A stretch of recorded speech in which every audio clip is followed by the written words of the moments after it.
Our guest today is Ben Sweet, a certified dog trainer whose passion has led him to becoming one of the UK's leading voices in truffle dog training. Through his platform Truffle Forager, Ben helps dog owners turn their pets into capable truffle hunters by blending classic truffle hunting techniques with modern training methods. Ben is also the host of the Truffle Forager Podcast, where he interviews experts and explores the science, challenges, and stories behind truffle hunting. He founded the UK Truffle Festival and the Truffle Dog Championships, aiming to grow truffle hunting in the UK.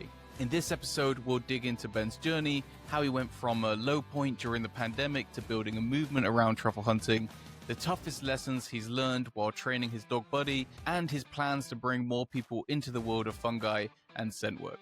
Ben, welcome to the podcast. Really excited to have you here. Hey Nick, how's it going? Good to be here. Thanks for having me. I know it does feel like a long time coming because obviously we connected.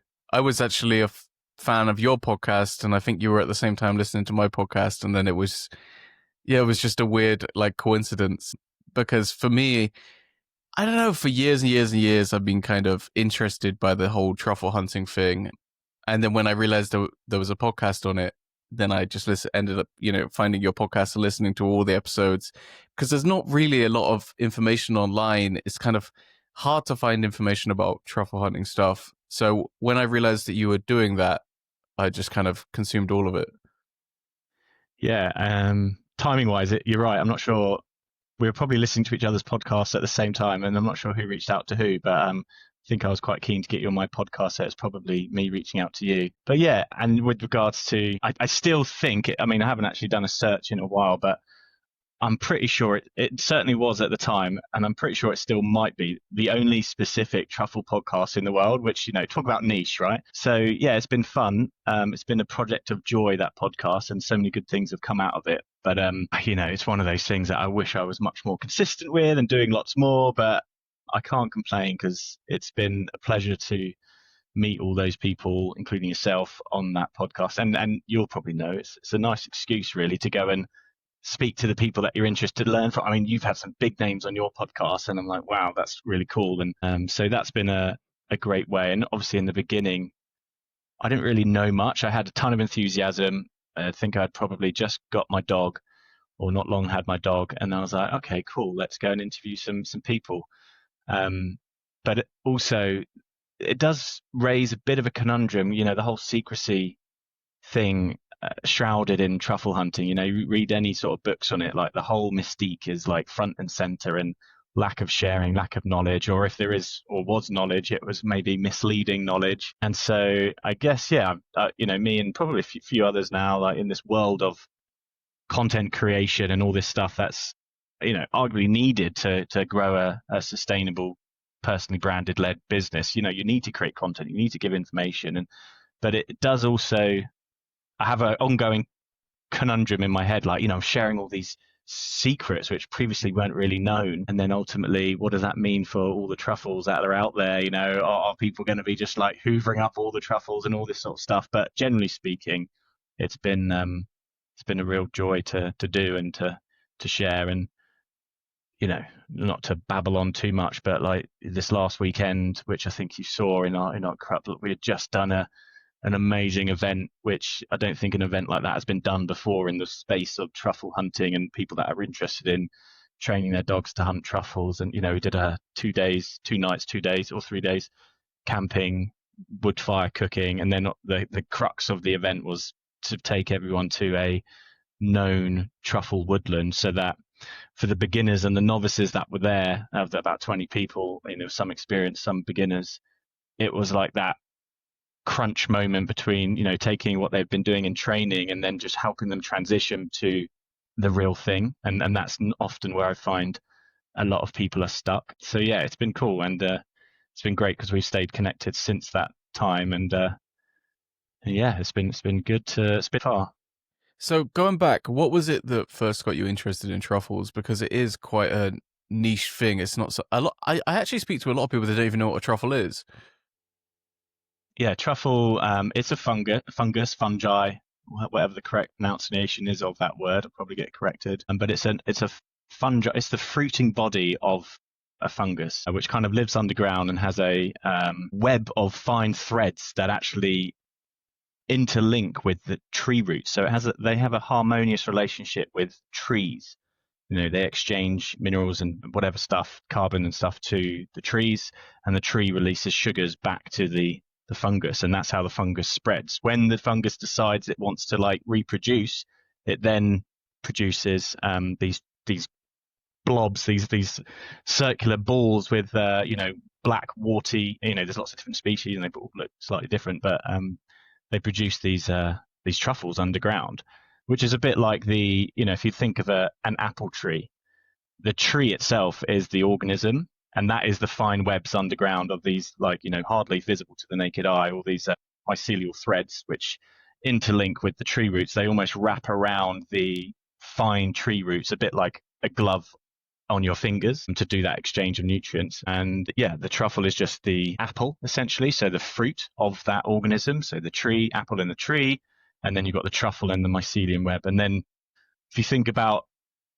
your typical mushroom, we probably all know the big white stem with the red cap, typical sort of like fly agaric mushroom, and all of those types of mushrooms, they sort of spread themselves by releasing and dropping spores down through their gills or their pores, and then having the wind sort of take them and carry them off and hopefully connect with other spores and then reproduce somewhere else. And that's how they sort of expand and spread. Truffles, they don't go above ground. Well, they actually do. Sometimes they bulge above ground, but normally they're an underground fungi, and so they can't rely on wind to spread their spores. And the truffle is essentially a big mass of spores in the middle, really.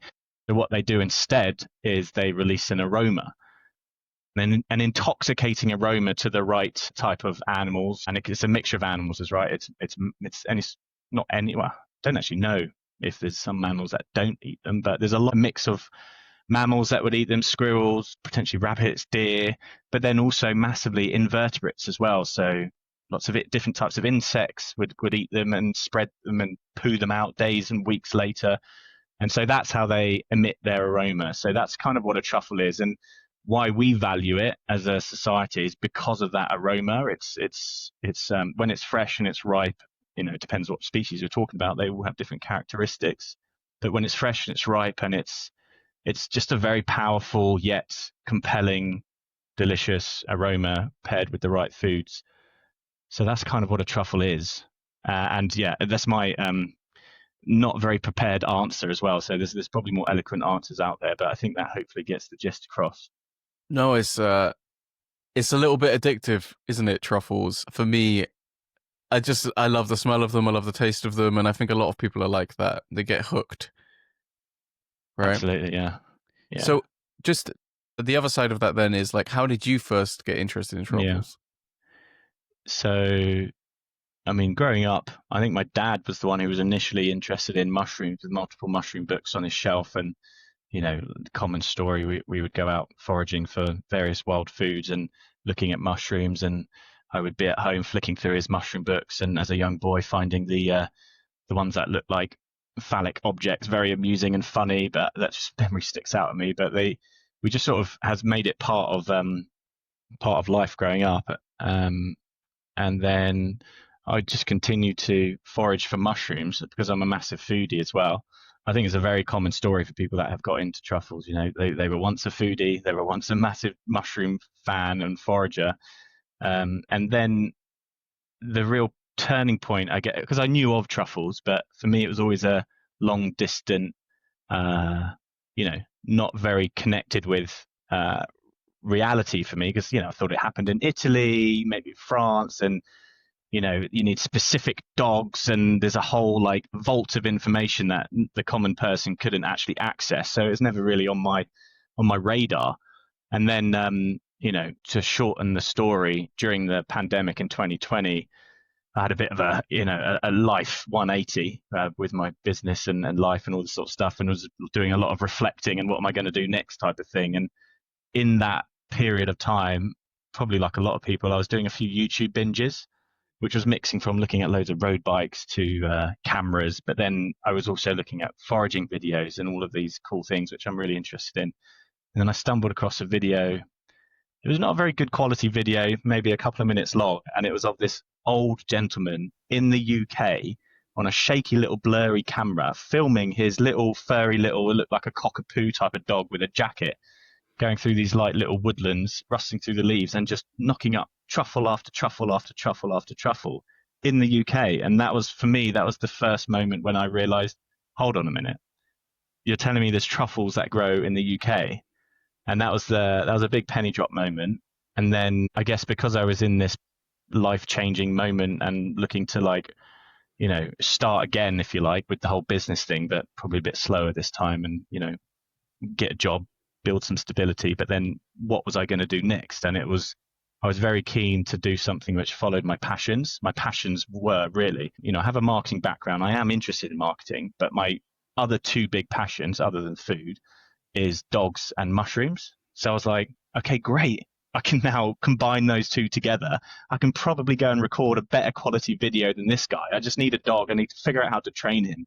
And then I'm just going to become a truffle hunting YouTube sensation and then sit back and retire. And that was my initial, like, the early plans of how I've sort of grown it from there. But that's how I got into it. And then I started thinking a bit more strategically about this, ended up choosing the sort of brand name Truffle Forager, bought the domain, thought about doing a podcast, did do a podcast, and one thing led to another, and here we are.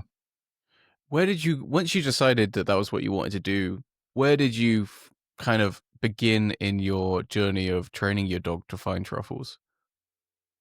Yeah, so I mean, I obviously watched a hell of a lot of YouTube even before Buddy arrived, just to, like, get the lay of the land.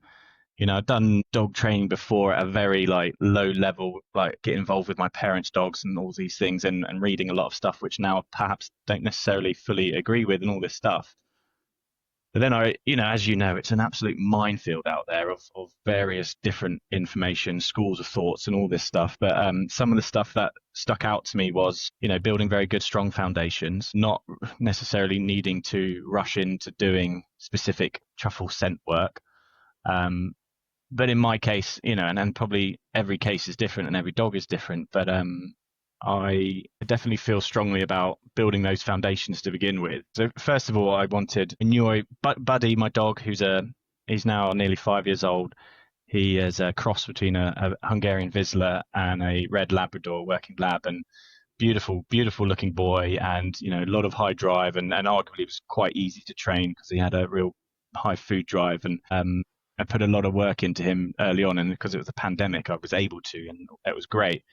And so my priority was to develop a very good pet home dog at first, you know, nail down the obedience, get him, you know, very responsive to me and all this sort of stuff. And although I had plans to, you know, turn him into a truffle dog, I very much in fact, this is it.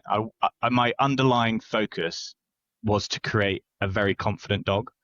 Somewhere I had heard from someone that, you know, problems like dog reactivity or whatever, which I completely wanted to avoid, because I thought if you end up having a dog that develops those issues over time, then it's going to put back any scent work training that you're going to be able to do, because you need to focus on that. And if you nurture those problems, then it's going to slow down your whole journey. So I thought, well, what's the opposite to that? Someone told me a confident dog doesn't feel the need to be reactive, or doesn't feel the need to bark or cause certain undesirable behaviors, for example. So that was like everything that I did was, right, let's make Buddy really super confident, as well as building in obedient stuff and stuff that's going to be useful, like, you know. But intertwined into that, I look back now and I was still building in those basic foundational scent work type of building blocks, like find it games and all this sort of stuff. And that was also weaved into the other stuff that we did.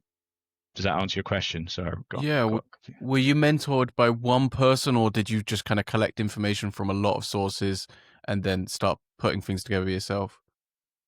Quite a lot. So many different people online who I respected. You know, I watched tons of their videos. Michael Ellis, some of the guys from SWDI, quite a few others actually. And, you know, I also invested in about 4 different truffle hunting courses, just mainly just to see how they did it and if there was any little things that I could tweak. And what I realized was a lot of people were doing things differently. And this was the other thing that I realized quite early on, because I was interviewing truffle hunters and getting a bit of an inside track into how they do things, and then also being going out with experienced truffle hunters and getting a real inside track into not only how they do things but how good their dog is generally. And generally speaking, there was a lot lacking from my perspective, given the very, very high standards that I'd set myself in terms of dog training. And not everyone needs those high standards for sure, especially when it comes to truffle hunting, because like certain other scent disciplines, it's relatively easy, I would have said. It still has its challenges, but yeah, I was doing a lot of training and education with in this sort of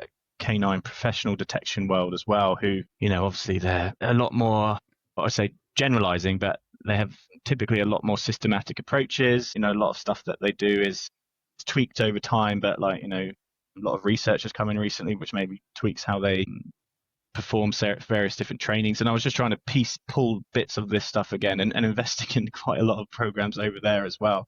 And then collectively, my goal at the moment really is to combine old school with new school. There's a lot of old school artistic, valuable stuff from traditional truffle hunting. There's gaps for sure. And then there's obviously a lot of useful stuff over here in the professional detection world as well. And so I feel like there's very few, if anybody, who's bridging that gap and bringing something together which helps people learn, teach their dog in the fastest, most efficient way possible to maximize success. So that's been the goal for a while. That's what I'm working towards. It's interesting to me when I started exploring that world, how some of that old school stuff is you have to kind of remind yourself that a lot of these truffle hunters are not really dog trainers. It's they're kind of training through necessity, but it's they don't really necessarily, they haven't done the research like someone like you has done into dog training. So some of the kind of beliefs that have come about can kind of seem a little bit silly to a dog trainer, feeding the dog truffles and some of that kind of more old school stuff. But clearly people, even though they weren't dog trainers, were able to get to a standard where they were actually able to get their dogs out finding truffles, even though they're not professional dog trainers. For sure. And I think as I build out what I'm building out here on the dog training side of things, it is very much, as you said, it's one thing knowing everything and having all the theory and all the the back end knowledge, and it's a complete, and a lot of people might know that, and a lot of people might have good experience training their own dogs, but I think where a lot of the attention that I'm placing on myself is how do I actually communicate that in a way to the everyday pet dog owner in a way that makes sense, works best for them, and gets the result at the end of the day. So yeah, it's a challenging one, but hoping to crack it. Well, it's interesting because I'm a member of your group on school, and you seem to have really built a community of people that are really interested in this. And I don't know how much interest there was before you started doing things, Ben. I don't know, because I don't really have that kind of perspective, but didn't really seem like something that I don't know, as an outsider, it didn't seem like something that people were talking about very much. I suspect it was a much bigger thing in Europe, where it's a lot more well known, in Italy and France. But it doesn't seem like there was much of a UK scene, or very small, right? Because I know you've spoken before about there used to be a Truffle Dog Championship, but it seemed very, very small scale. Yeah, I think undoubtedly some of the impact that myself and a few other things have been happening over the last few years has definitely helped raise awareness, coupled with the fact that we were just coming out of COVID, and everyone was locked away, and then there was this whole push towards foraging and being outdoors, and I think that wave has boosted it and bolstered it, and probably was some factor as to how in 2022, with 3 months from inception of the idea to actually running the first UK Truffle Festival and Truffle Dog Championships, we managed to basically sell out a 500-person mini festival with no marketing budget, just I guess some getting it out there. And I think we hit on a powerful or an interesting niche and an interesting topic, and those endeavors and there are other people who are creating more content now, certainly than 5+ years ago. So that's going to be having a bit of a compound effect, people knowing. But the majority of the people in this country still don't know that we have lovely gourmet truffles growing up and down the country. So we know it. The people probably listening to this podcast and who are in my group, we all know it. But the vast majority of people out there, I did a rough calculations with 5 million dog owners in the UK, right? And I would say the vast majority of them still don't know. The great thing about it is, I'm going off on a tangent here. It's about why I think it's so good, because it's if you've done any basic research into like just scent work generally as a means of training for your dog, as a means of an outlet, as a means of overcoming behavioral issues, I'm all for all of it.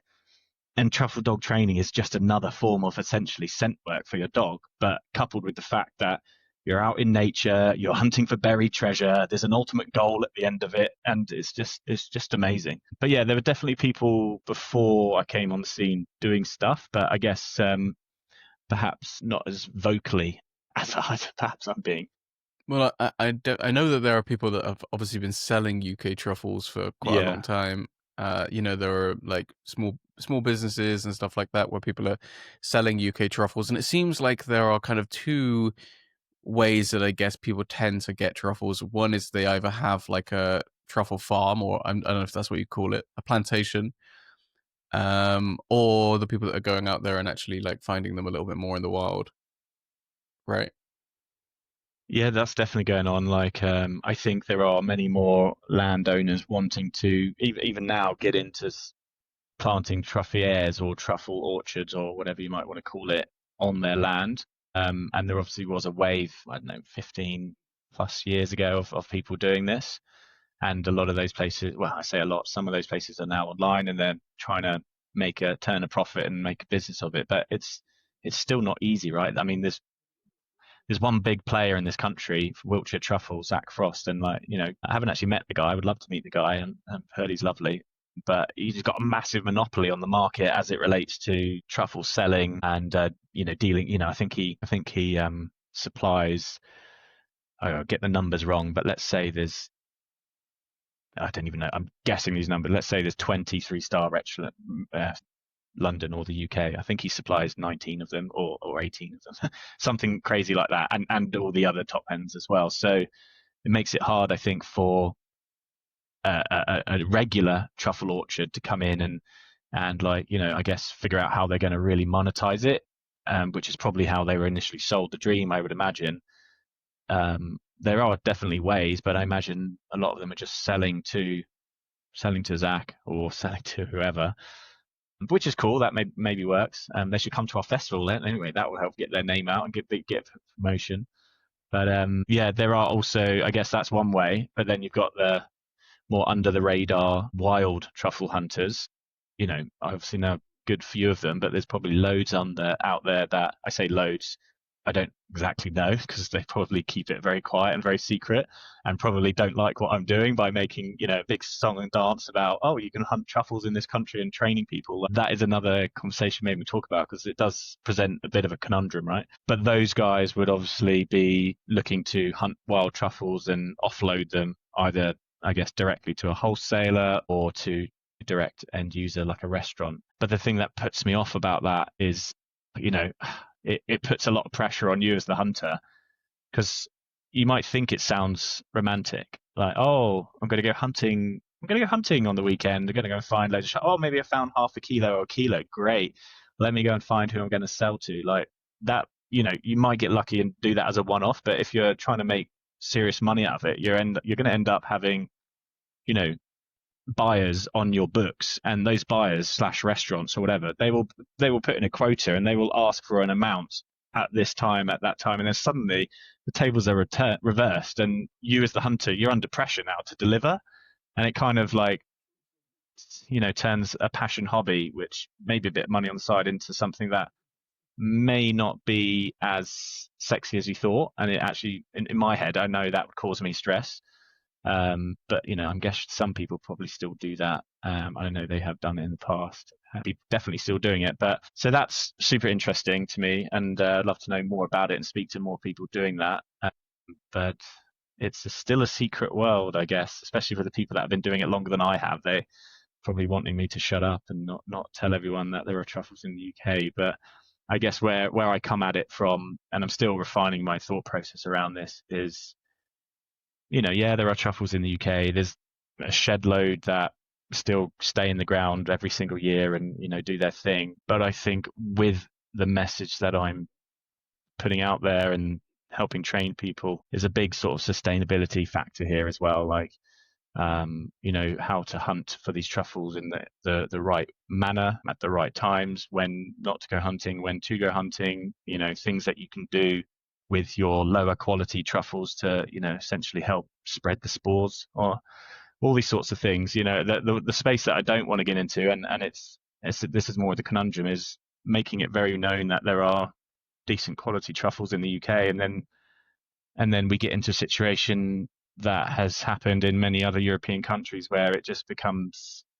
nasty, and not very pleasant, or we invite visitors from the continent to like come here and sweep up with their teams and things like that, and that would be, sad to see that. And I hope it doesn't evolve like that, and I hope the community that I'm building and the message that we're trying to all share here helps to prevent some of that stuff from happening, and helps just foster a nice, ethical, sustainable sort of vibe to all of this and how it goes forward. So we kind of hinted there, but the truffles themselves, one of the attractions for some people is they're quite expensive. They can cost quite a lot of money. What kind of, I know obviously you're going to have different prices at different times. What would you say is like generally the ballpark for UK truffles, and then also white truffle? There's a few different kinds of truffles, aren't there? Yeah. Could you give us some kind of ballpark idea of of pricing? So one way to get a ballpark is actually to look at Wiltshire Truffle's website and see what he's selling them for. He's got such a big monopoly on, and he sells direct from his site, and that's one way you can get a little bit of a judgment, because prices will change throughout the season. And as you said, it does depend which species we're talking about. If we're talking about the native British species, sort of Tuber aestivum, or there are two variants. There is a summer truffle variant of the Tuber aestivum, and there is also an autumn or winter variant of the Tuber aestivum, var uncinnatum, it used to be called, or some people still call it Tuber uncinnatum. Technically, they're the same species. This is another conversation for sure, but they also demand different price tags, because in general, the ones that pop up in the UK during the October, November, December, colder months tend to be better quality, less bug infested, firmer, whatever, but also more aromatic on average compared to the summer ones. And so often they can go for, 300, 400, 500 a kilo, if not more. Sometimes the summer variety can be, 1, 2, 300, would be quite high for a summer, as far as I know. But yeah, to get a handle on it, I would almost just look at,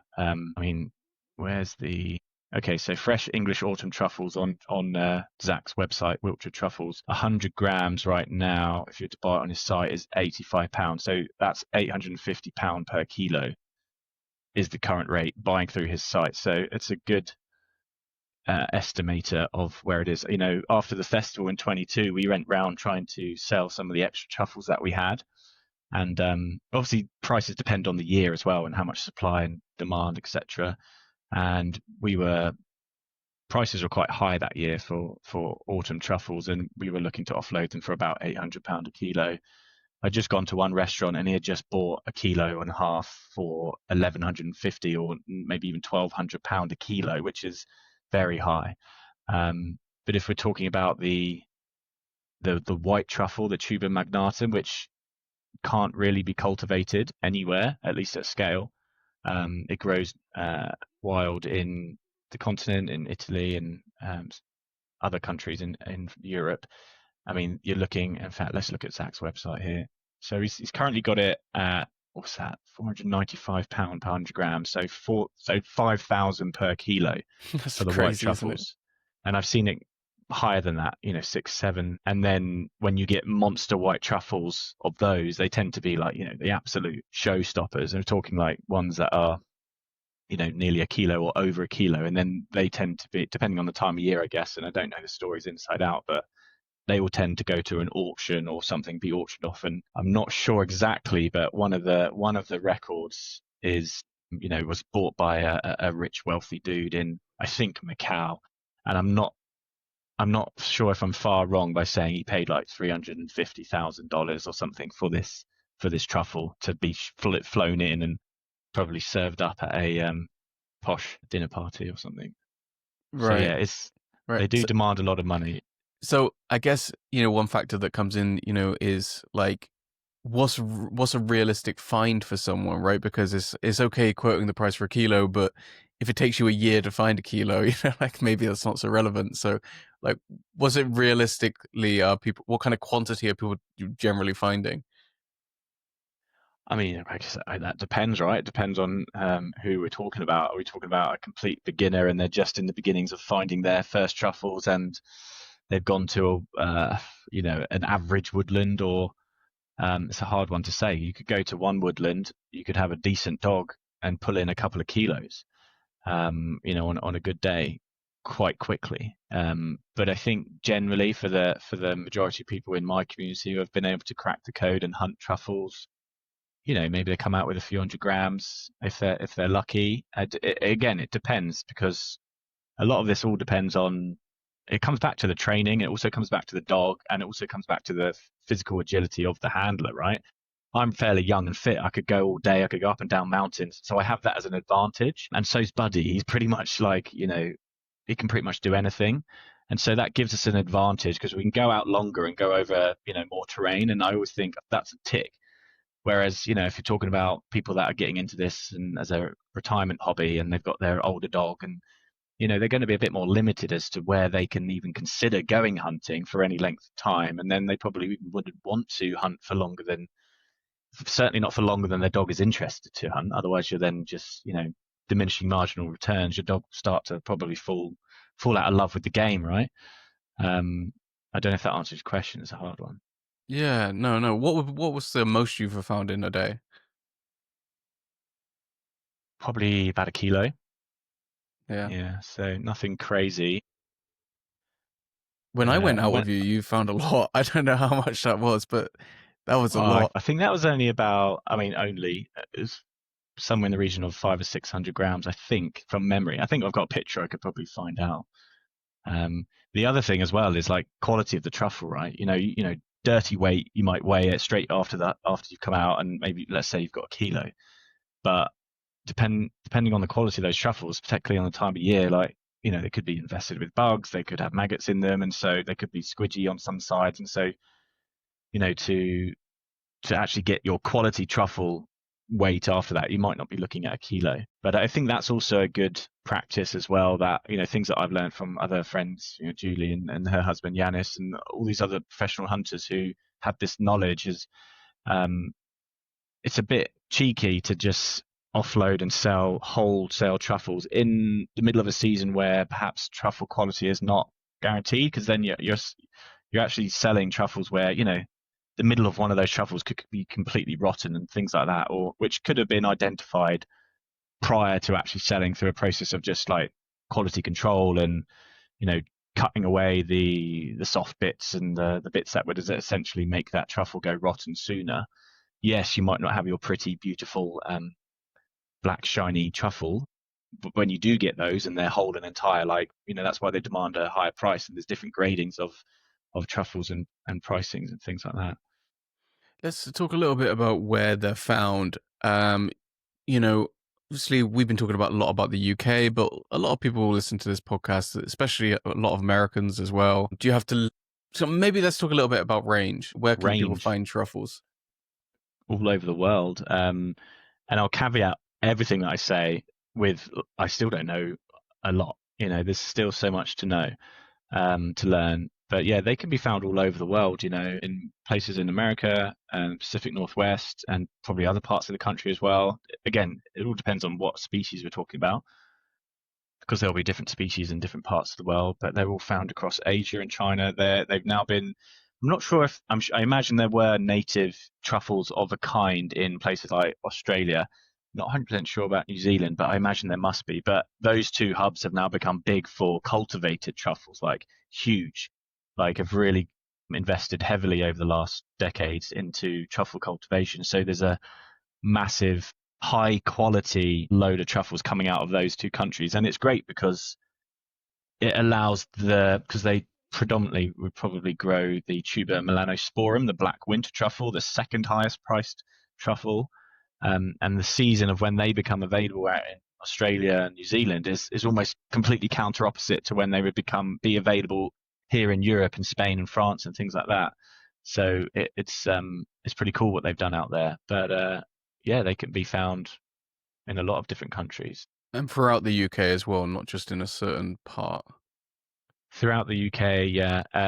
My friend, my truffle, probably one of the most knowledgeable truffle guys in the UK, Jesper Launder, like I've done a podcast with him, and I got off that podcast like thinking, oh, I can find truffles under every single tree, and like it started my walks all changed, like even without a dog and all this sort of stuff. And but he told me there's like it's well over 100. I think there's actually probably closer to 200 specific tuber species. So tuber being the Latin whatever the Latin part of the truffle name.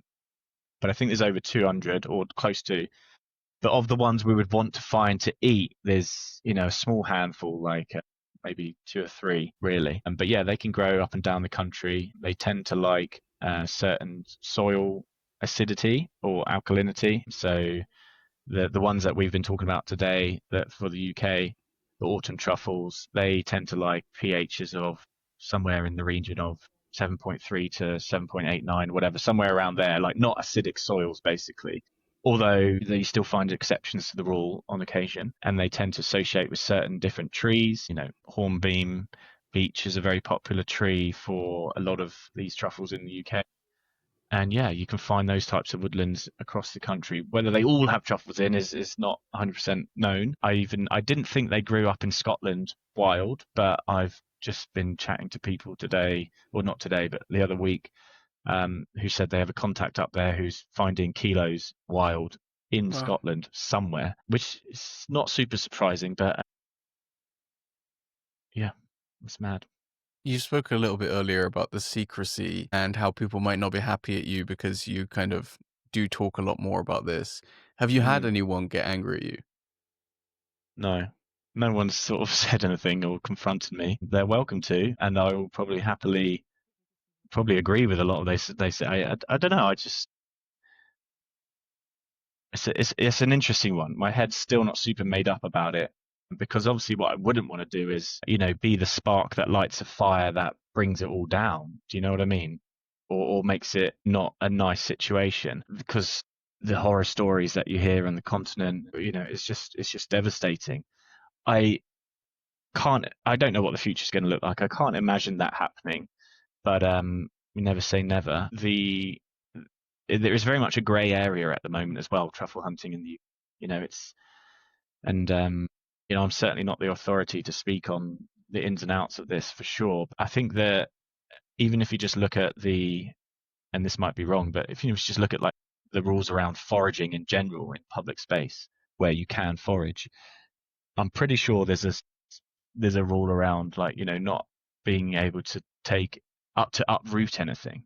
So you can forage stuff above ground, basically, is sort of the thing. But obviously, where the truffles grow, they grow underground. So there's a grey area there, in my opinion. I definitely think, as well as beating the drum about teaching people how to do this sustainably. And by the way, sustainably, a large part of that is doing it with a dog, because the dog ultimately is going to be your most efficient means of locating with accuracy where the ripe truffles are. And because the truffles are only ripe the truffles will only emit their aroma for the dogs to find when they're ripe and ready to come out of the ground and ready to do their thing. Other ways of potentially uncovering truffles which are less sustainable, they can, like raking the ground, or even just getting on your hands and knees and just like, making a whole like, mess of it. It can really disrupt the soil. It can also uncover truffles that aren't ripe and not ready to come out, and like therefore you're disrupting the cycle there. And yeah. So what kind of things have gone on in other countries then? Because you kind of mentioned that a few times, but for people that don't know? Like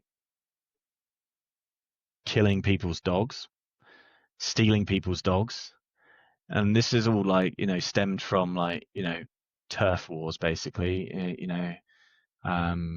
people feeling like, uh, you, you know, just getting, I guess, jealous and greedy to the point where they will literally steal your dog to then take your dog to a new area and then go and hunt truffles because your dog's a proven truffle dog.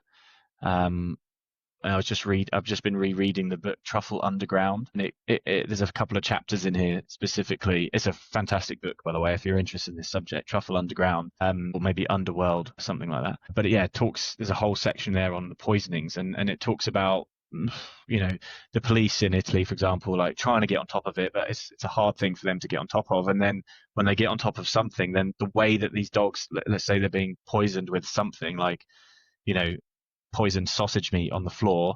Okay, great. Then the hunters will go and they'll put a muzzle on their dog, which prevents them from eating food and stuff. So they've solved it. But then the people that are then causing this disruption and wanting to kill off the competition's dogs, they'll have new ways of doing it. They'll use more sophisticated poisons, chemicals, and I think one of them I read that they drop this poison liquid in like a natural water hole and in a log that, of course, a dog would go and drink from during their hunt, and the owner wouldn't have thought anything of it, and then the dog basically dies. And I think one of the descriptions of the type of poison they used was so aggressive that actually even one dog inhaling it and then being put in the back of the boot with another dog that wasn't even out hunting, the chemical stuff coming out of the other dog, I don't know if it killed the other dog, but it certainly like put him in a real bad state. And I just thought it's just horrible and just devastating to learn. And hearing from the description of this Italian gentleman who's described in that chapter, like, coming home and seeing the padlock broken on his kennel, and then he had 5 dogs or 4 dogs, and 3 of them or 4 of them were nicked. They were all the truffle dogs. The other dog was just a regular dog that didn't do truffle hunting, and they didn't bother taking him. And that's a bit scary, because then it's kind of obvious that these people are being observed as they go out, and the dogs are even being observed, so they know which ones are the ones worth stealing. But then I think in those countries it's got to the state whereby if you're going to be a truffle hunter in those areas with truffle dogs, part of the journey is you will probably undoubtedly at some point experience theft or poisoning or something like that. And that's scary to me. That's horrible, and that's the sort of nasty side of it. And I think it's just one of those things that's probably like tit for tat and has built up over time, and it's just got out of control. But then there's a lot of money around truffles, right? These white truffles go for $5,000 a kilo. Of course, the little farmer's probably not going to see all of that, right? Because there's middlemen and all this sort of stuff. But still, if they find a good haul on a day, that's a lot of money to them. So they don't want other people to get it and all this sort of stuff. So that's what I mean by the scary stuff. And it builds, it escalates. Like, I've been out with Julie in Italy hunting, and it's a little bit like that. People, slashing tires can be another thing, because often in these spots on the continent, there'll be like, small little pockets where they go to. Often they'll drive to these locations, go and hunt. If there's anything there, great. If there's nothing there, great. They've put the dogs back in the car, they go and drive to the next one. And so often you'll see your competitor rivals' cars either there before you or coming after you. And so at these friction points is where some of the stuff can happen. And the worst of it is obviously dog theft or dog killing, I think. Yeah, no, it's really, really horrible. Let's move on to talk about the truffle orchard situation then. So that's kind of more organized way of actually producing truffles. What does that look like? What kind of scale are we talking about? How do they make a truffle orchard? How much does it cost to start getting into all that kind of stuff? Like, let's kind of tell me a bit more about that industry. Well, I don't have all the answers because I've never done it, but I know a little bit.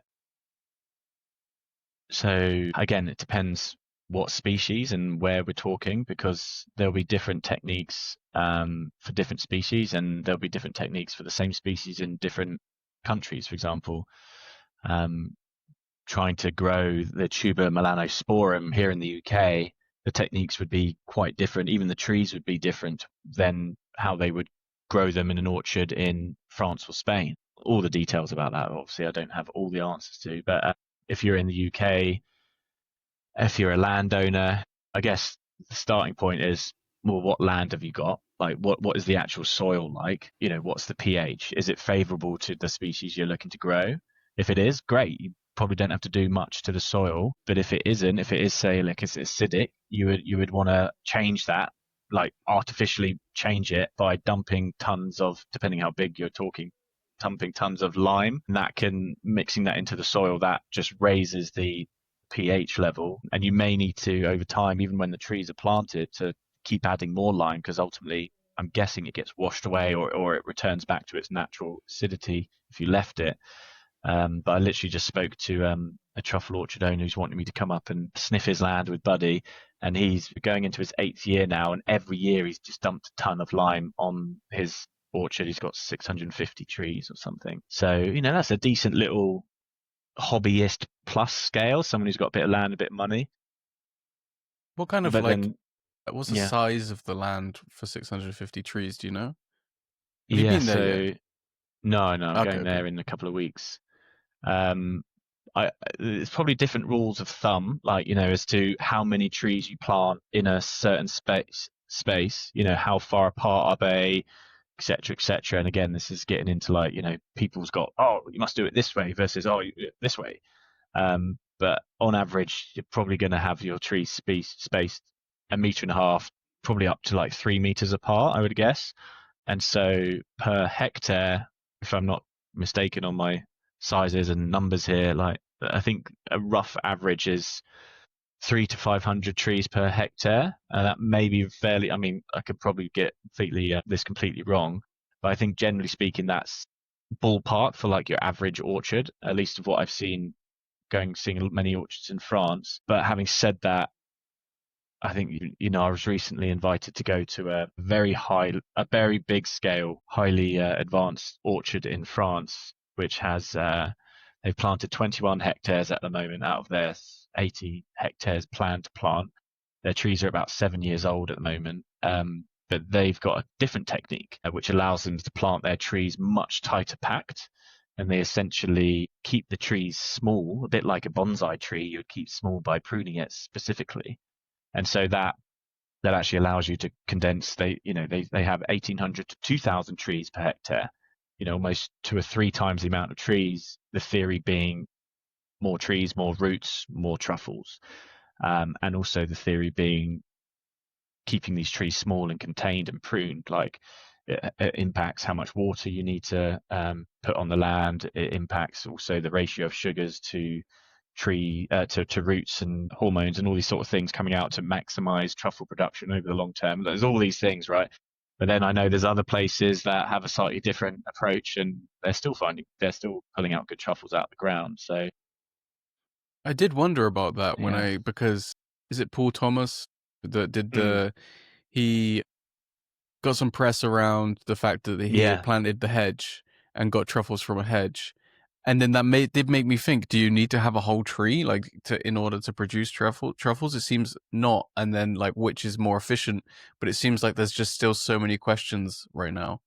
Yeah. Well, I guess in my head, a hedge is still a tree, but it's just, I guess, how it's shaped. But yeah, I spoke to Professor Paul Thomas for our second interview chat, which I haven't organised publishing yet, but it was the Friday before the Monday when that article came out, and he had a smile on his face like a Cheshire cat to say that he had, found his first truffle. I think it was only a relatively small one, but it was after 5 years, which is quite quick. It was fairly quick, and it was on his own. I mean, he's got other orchards up there and stuff, which he's doing stuff with and experimenting. But this was on his own garden. In his garden, he had planted, I think from memory, maybe 20 trees in a single line to create a hedge.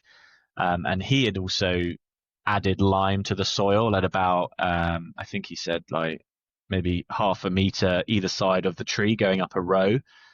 He did say on the podcast that he wished he had planted even more lime further out and make the soil even more I guess, conducive to more truffles now that it's worked. But yeah, 5 years later, he's uncovered. Obviously, the trees that he planted, we haven't even mentioned this. The trees that you plant essentially need to be inoculated with the truffle spores in order for it to have a chance of succeeding. You can't just plant a normal tree and change the pH and hope.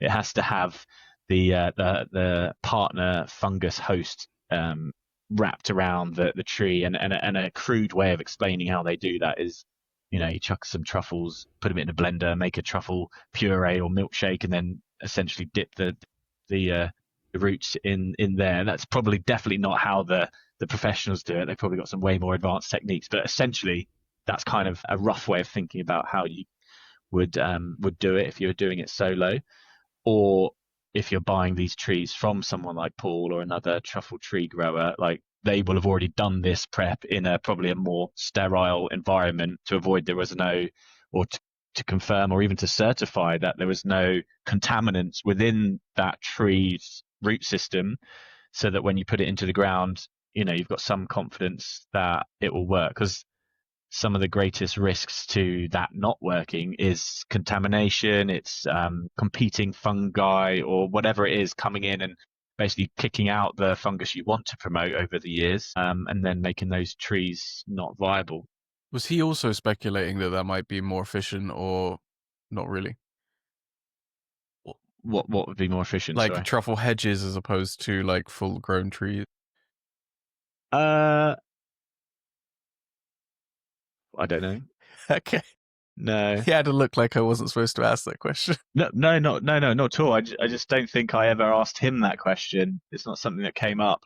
I guess if nothing else, it's like very efficient, right? Because like, why would you, if I had a big garden, why would I not plant a truffle hedge if I am going to plant a hedge anyway, right? Mate, I currently rent, so I don't have my own place to do this. But yeah, of course, I'd be experimenting all the time. And when you're able to, if you have your own place and you know someone, or you have the ability yourself to find some local truffles, then hell yes, get busy planting in the garden, or at least figuring out how you're going to do it. Anyone listening, like, if you've got some land, I'm definitely up for partnering and making this happen on your land. It's one of my bucket list dreams, is to have my own orchard. Whether I own the land or not, I don't really care. But yeah, that would be super cool. Yeah, that would be really, really cool. Is on the subject of orchards, again, are there any ballpark figures, or is it all still quite secretive about how much it costs to kind of install or buy the trees? Or I guess it depends whether you need to add the lime or not as well, right? Yeah, it would massively depend on whether you need to add the lime, because that's probably not going to be a one-off investment. That would if you want to maintain, that would be a several.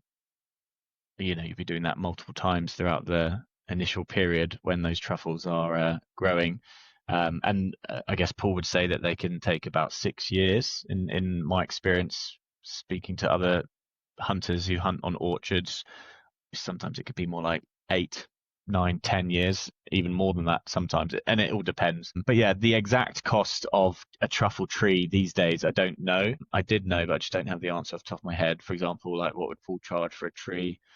I'm not sure. I know that he was recently selling white truffle inoculated trees for like £100, but I'm not sure how I feel about him even selling white truffle inoculated trees, because there's almost zero chance of somebody actually creating a truffle out of that. So in the UK, you mean? Anywhere, like even in the most advanced labs and stuff on the planet, or with the most advanced people who are trying to cultivate the white truffle, only has it been done in very small quantity, and never, and that was not easy, I don't think. So it's definitely not a mass produced cultivatable truffle at the moment, which is again is why it demands so much money. It's really interesting, and there's like a bit of a mystery about how to actually create an orchard for that kind of truffle. I guess it must be interacting with something else that people don't know. Yeah, if you ever have the opportunity to go white truffle hunting, you'll almost know straight away that the environment, the trees, it's just a more complex situation. So undoubtedly that would be much harder to replicate in a in a managed situation. Okay, so we're starting to come towards the end now. If people have listened to this, and probably a lot of people now are thinking, oh, wow, I'm interested. I want to train my dog to be a truffle hunting dog. Where should they begin?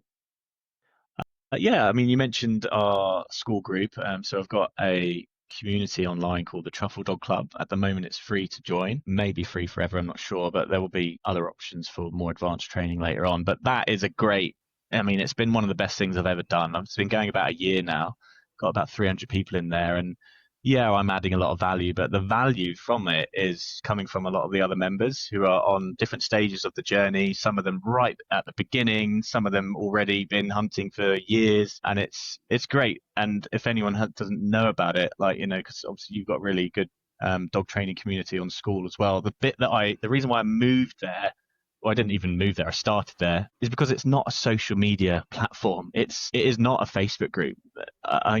I have a love-hate relationship with social media. Mainly hate it because it's like the scroll dopamine situation, and it's not really good for my mental health. But it is just a really nice community on an online platform that just facilitates more community. And the subject that I've chosen to do that around is truffle hunting and truffle dog training. So yeah, you can go to my website to find that, or find me on school. My website is truffleforager.com, and yeah, that's probably the best way. Yeah, I'll put a link in the show notes as well so people can find that easily. And then I guess the other side of things, Ben, is the Truffle Festival. We haven't really spoken about that too much, and I'm really looking forward to it. Yeah. It's a labor of love, but yeah, this is our.